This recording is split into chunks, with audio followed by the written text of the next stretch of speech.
Welcome back to Ambassador of Bus. Today, we're diving into one of the most talked about, debated, and historic issues in India, the Ram Mandir dispute.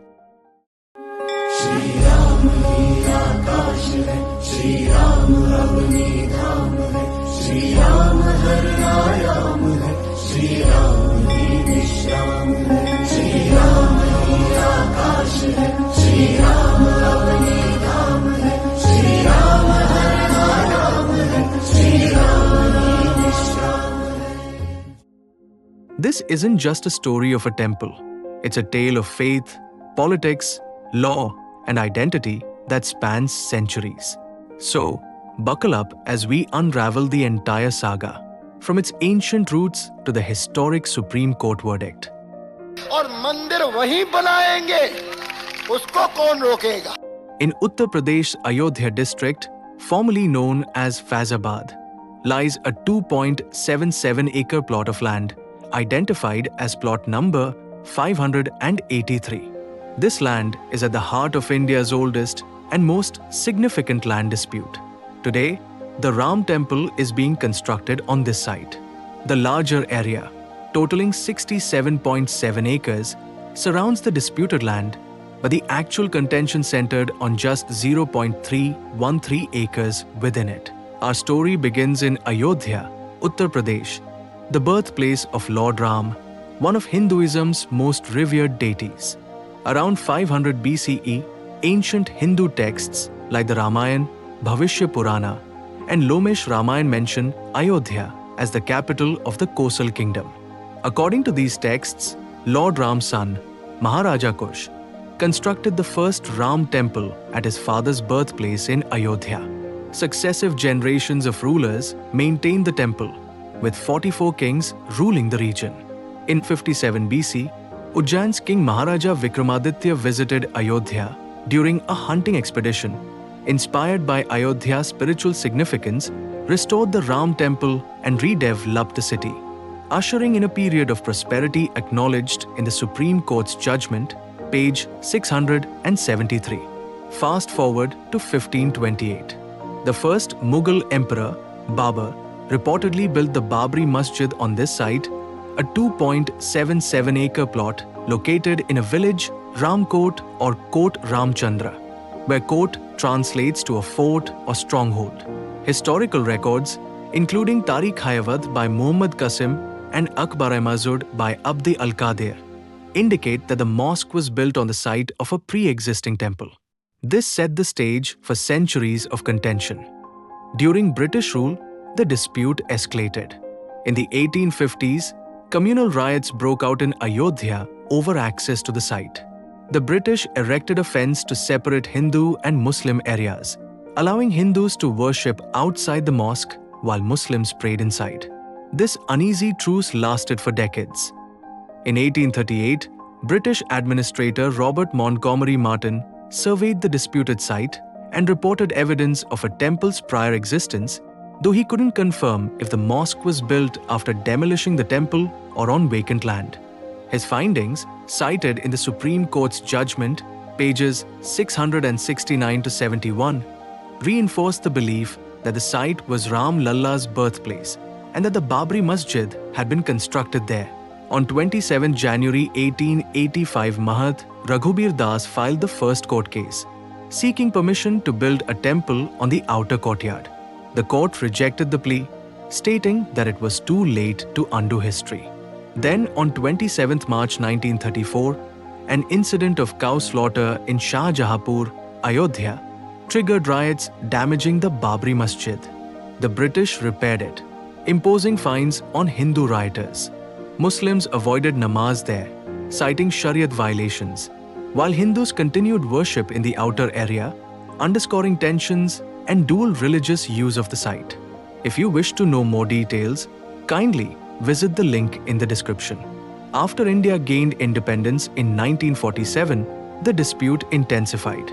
On the night of 22nd December 1949, during a 9-day Ramcharitmanas recitation organized by the Akhil Bhartiya Ramayana Mahasabha, an idol of Ram Lalla was placed inside the Babri Masjid.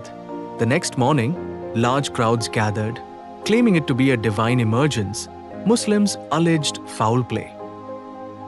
Mahant Ram सेवक दास जी शास्त्री जी जो आप सामने में हैं, आपने ही रखी थी। हाँ जी, हमारे और भी सहयोगी थे, केवल मैं नहीं था। तो मूर्ति रखने का काम आपको कैसे, उसके बारे में आपने कैसे सोचा? ये तो स्वप्न रूप हुआ। उस स्वप्न को साकार किया मूर्ति रख के। गवर्नमेंट ने आपके नाम से वारंट जारी किया था, वो वारंट का नकल मैं इस समय आपको मौजूद है, मैं दिखा सकता हूँ आपको। The government locked the site, calling it a disputed structure.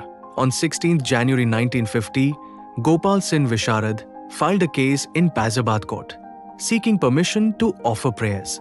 In 1959, the Nirmohi Akhra filed a separate case.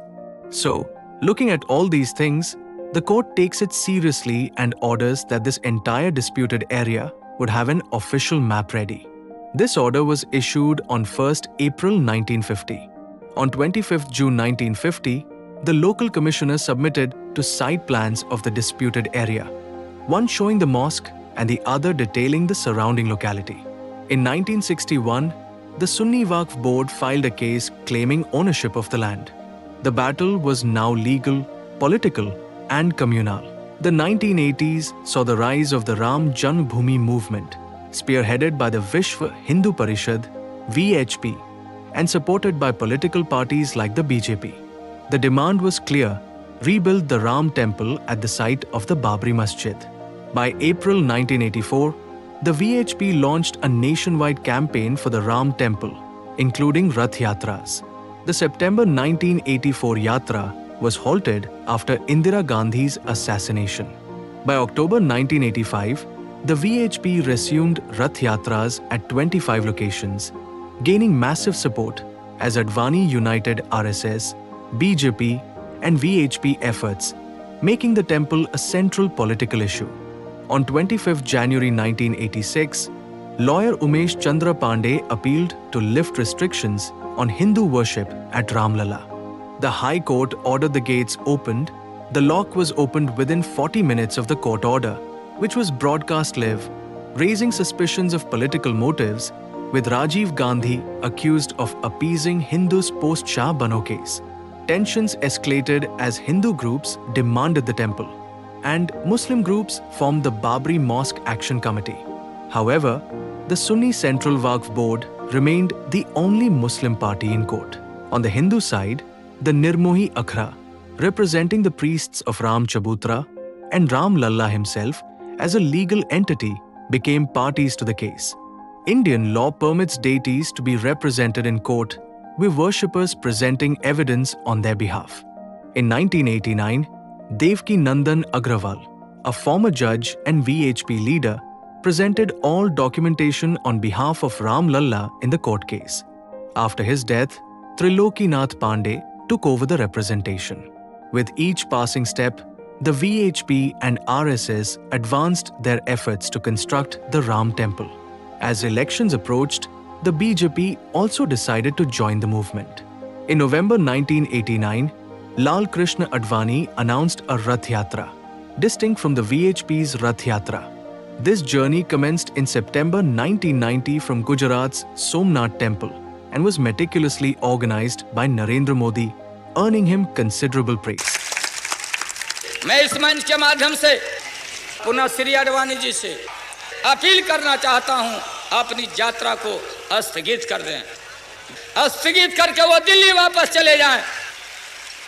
देश हित में अगर इंसान ही नहीं रहेगा, इंसान नहीं रहेगा, तो मंदिर में घंटी कौन बजाएगा या कौन बजाएगा? जब इंसानियत पर खतरा हो, इंसान नहीं रहेगा तो मस्जिद में इबादत कौन देने जाएगा? 24 घंटा में निगाह रखा हूं। हमने अपने शासन के अपने तरफ से पूरा उनकी सुरक्षा का भी व्यवस्था किया, लेकिन दूसरे तरफ हमारे सामने सवाल है, अगर एक नेता और एक प्रधानमंत्री का जितना जान का कीमत है, उतना आम इंसान का जान का भी कीमत है। हम अपने राज्य में मतलब दंगा फसाद को फैलने नहीं देंगे। जहां फैलाने का नाम लिया और जहां बवेला खड़ा करने का नाम लिया, तो फिर हमारे साथ चाहे राज रहे या राज चला जाए, हम इस पर कोई समझौता करने वाले नहीं हैं। The Yatra reached Bihar on 22nd October 1990. Upon Advani's arrival in Samastipur, Bihar, at 3 a.m., Lalu Prasad Yadav ordered his arrest, citing the Yatra's role in inciting riots and worsening Bihar's situation. Consequently, the Yatra was halted. अदालत का फैसला क्यों नहीं मानते? अदालत क्या इस बात का फैसला करेगी कि यहां पर राम का जन्म हुआ था कि नहीं हुआ था? आपसे तो इतनी आशा है, बीच में मत पड़ो, रास्ते में मत आओ, क्योंकि ये जो रथ है, लोक रथ है, जनता का रथ है, जो सोमनाथ से चला है और जिसने मन में संकल्प किया हुआ है कि 30 अक्टूबर को वहां पर पहुंच करके कार सेवा करेंगे और मंदिर वहीं बनाएंगे, उसको कौन रोकेगा? The BJP, which had won only 2 seats in 1984, saw Advani's decision to align with the Ram Temple movement pay off. In the 1989 elections, the BJP secured 85 seats, forming governments in Uttar Pradesh, Rajasthan, Madhya Pradesh, and Himachal Pradesh. When Kalyan Singh became chief minister, he visited Ayodhya and vowed, "Ram Lalla, we are here. We will build the temple here." On 7th October 1991, invoking the Land Acquisition Act's Sections 4, 6, and 17, the state government acquired land around the disputed site for tourism and development. This land was leased to the VHP's Ram Janam Bhoomi Nyas Trust for 1 rupee, ostensibly to develop Sri Ram Katha Park. In January 1992, the BJP government removed barriers around the disputed area, facilitating access. By February, RSS, BJP, VHP, and Bajrang Dal held a meeting. Former Intelligence Bureau IB head Malay Krishnadhar later alleged that this meeting planned the demolition of the disputed structure on 6 December 1992 to strengthen their case in court. Dhar claimed that Congress, under Narsimha Rao, turned a blind eye to these developments. These allegations are detailed in Dhar's book Open Secrets, India's Intelligence Unveiled and corroborated by Cobra Post's sting operation, which revealed planning had begun 10 months prior. On 24th March 1992, Kalyan Singh publicly declared that the Ram Temple's construction was imperative regardless of his government's fate. Car सेवा करके सर्वोच्च न्यायालय के निर्णय का सम्मान किया जाएगा, पर आचरण किया जाएगा। उनके बाद नुकीले पत्थर निकले, उन पर तो कोई नहीं बैठ सकता, तो जमीन को समतल करना पड़ेगा, बैठने लायक बनाना पड़ेगा।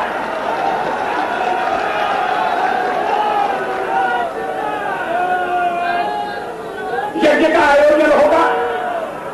On 6 December 1992, Kar Sevaks demolished the Babri Masjid, sparking nationwide riots that left over 2,000 people dead. The site was now a makeshift temple guarded by the police. By 6 p.m., President's rule was imposed in Uttar Pradesh. Kalyan Singh resigned at 6:15 p.m. 2 FIRs were filed, one against the leaders and another against the criminal activities of the day. In 2003, the High Court began hearing the case. On 12th March 2003, the Archaeological Survey of India, ASI, began its investigation of the disputed site. The process started with a ground-penetrating radar, GPR, survey, which uses electromagnetic waves to detect structures beneath the surface without digging. Based on the GPR results, targeted excavations were carried out over 6 months. The ASI's report revealed 3 key findings. 1. A structure was found beneath the Babri Mosque, which was determined to be non-Islamic. 2. Evidence suggested the presence of an ancient temple at the site. 3. While it could not confirm whether the Babri Mosque was built by demolishing a Ram temple, it concluded that the mosque was not constructed on vacant land. In 2010, the Allahabad High Court delivered a landmark verdict, dividing the 2.77-acre disputed land into 3 parts. one for Ram Lalla, one for the Sunni Waqf Board, and one for the Nirmohi Akhra. But neither side was satisfied, and the case went to the Supreme Court. On November 2019, the Supreme Court delivered its historic verdict. The court awarded the entire 2.77-acre land to Ram Lalla for the construction of the Ram Temple and directed the government to allot 5 acres of land to the Sunni Waqf Board for a mosque. The decision was hailed as a milestone for some and criticized by others. To oversee the construction of the Ram Temple, the central government established the Shri Ram Janmabhoomi Tirth Kshetra Trust, comprising 15 members, including one representative from the Nirmohi Akhra. The trust was tasked with managing the temple's construction and the 2.77-acre area. Plans were also initiated to develop the surrounding region into a religious tourism hub akin to Vaishno Devi. Construction of the Ram Mandir began in August 2020, with Prime Minister Narendra Modi laying the foundation stone.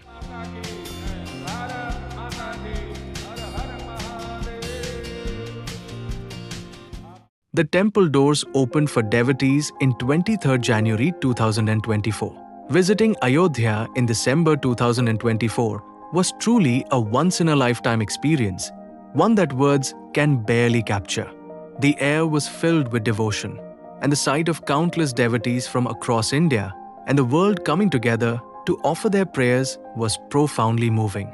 Ayodhya stands not just as a city, but as a testament to faith, perseverance, and unity. If you haven't yet experienced it, this is a journey you wouldn't want to miss. The temple symbolizes faith and resilience for many and has come after a lot of efforts, but the journey for sure has left some scars. The Ram Mandir dispute is more than just a legal or religious issue. It's a reflection of India's complex history, diverse society, and the challenges of balancing faith and secularism. What's your take on this historic saga? Let us know in the comments below. And don't forget to like, share, and subscribe to Ambassador of Bus for more deep dives into stories that shape our world. Until next time, stay curious and stay informed.